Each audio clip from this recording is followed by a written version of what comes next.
ಇನ್ನು ರಾಜಧಾನಿ ಬೆಂಗಳೂರಿನಲ್ಲಿ ಟೆಕ್ಕಿ ವಿಪಿನ್ ನಾಪತ್ತೆ ಪ್ರಕರಣಕ್ಕೆ ಈಗ ಟ್ವಿಸ್ಟ್ ಸಿಕ್ಕಿದೆ. ಕಾಣೆಯಾಗಿದ್ದಂತ ಟೆಕ್ಕಿ ವಿಪಿನ್ ಈಗ ಪತ್ತೆ ಆಗಿದ್ದಾನೆ.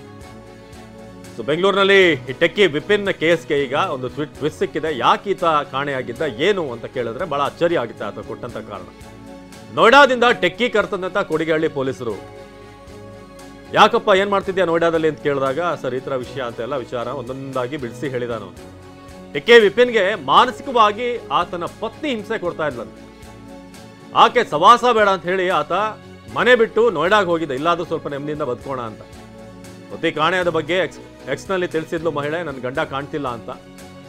ಸದ್ಯ ನಾನು ಮನೆಗೆ ಹೋಗಲ್ಲ ಅಂತ ಟೆಕ್ಕಿ ವಿಪಿನ್ ಹೇಳ್ತಾ ಇರೋದು. ಎಲ್ಲಿಗೆ ಬೇಕಾದ್ರೂ ಕಳಿಸಿ, ನನ್ನ ಜೈಲಿಗೆ ಕಳಿಸಿ, ಆದ್ರೆ ಮನೆಗೆ ಮಾತ್ರ ನಾನು ಹೋಗಲ್ಲ. ನಾನು ಎಂಥ ಜೈಲಿಗೆ ಬೇಕಾದ್ರೂ ಹಾಕಿ, ಆದರೆ ನನ್ನ ಮನೆಗೆ ಮಾತ್ರ ನಾನು ಹೋಗೋದಿಲ್ಲ ಅಂತ ಈಗ ಟೆಕ್ಕಿ ವಿಪಿನ್ ಹೇಳ್ತಾ ಇದ್ದಾನೆ. ಅದಕ್ಕೆ ಕಾರಣ ಮನೆಯಲ್ಲಿ CCTV ಇದೆಯಂತೆ. ಎಲ್ಲಿ ಹೋದ್ರೂ ಕೂಡ ಸುತ್ತಮುತ್ತ ಮಾನಿಟರಿಂಗ್ ಆಗ್ತಾ ಇರುತ್ತೆ ಆತ. ನೋಡಿ ಮನೆ ಒಳಗೇನೆ CCTV ಇದೆ. ಸೊ ಆಗಸ್ಟ್ 4ರಂದು ಸೊ ನನ್ನ ಪತಿಯಿಂದ ವಿಪರೀತ ಟಾರ್ಚರ್ ಇದೆ ನನಗೆ.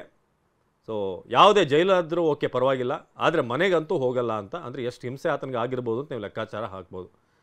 ಸೊ ಇದು ಸದ್ಯಕ್ಕೆ 4ರಂದು ಮನೆ ಬಿಟ್ಟು ಹೋಗಿದ್ದಂಥ ಟೆಕ್ಕಿ. ಅವನ CCTV ಫುಟೇಜನ್ನು ನೋಡ್ತಾ ಇದ್ದೀರಾ. ಸೊ ಅದಾದ್ಮೇಲೆ ಆತ ನೋಯ್ಡಾದಲ್ಲಿ ಸೆಟ್ಲ್ ಆಗಿದ್ದ. ನಂತರ ಆತನನ್ನು ಕರ್ಕೊಂಡು ಬರಲಾಗಿದೆ. ಬನ್ನಿ ಈ ಬಗ್ಗೆ ಕಮಿಷನರ್ ದಯಾನಂದ್ ಮಾತನಾಡಿದ್ದಾರೆ. ಬನ್ನಿ ನೋಡೋಣ. ನೋಯ್ಡಾದಲ್ಲಿ ಪತ್ತೆ ಮಾಡಿದ್ದಾರೆ, ವಾಪಸ್ ಕರ್ಕೊಂಡು ಬಂದಿದ್ದಾರೆ. That he has been just brought. I don't have the details. He has been just brought. We will see why he left and all that will be. ನೋಯ್ಡಾದಲ್ಲಿ ಪತ್ತೆ ಮಾಡಿದ್ದಾರೆ, ವಾಪಸ್ ಕರ್ಕೊಂಡು ಬಂದಿದ್ದಾರೆ. That he has been just brought. I don't have the details. He has been just brought. We will see why he left and all that will be. ನೋಯ್ಡಾದಲ್ಲಿ ಪತ್ತೆ ಮಾಡಿದ್ದಾರೆ, ವಾಪಸ್ ಕರ್ಕೊಂಡು ಬಂದಿದ್ದಾರೆ. That he has been just brought. I don't have the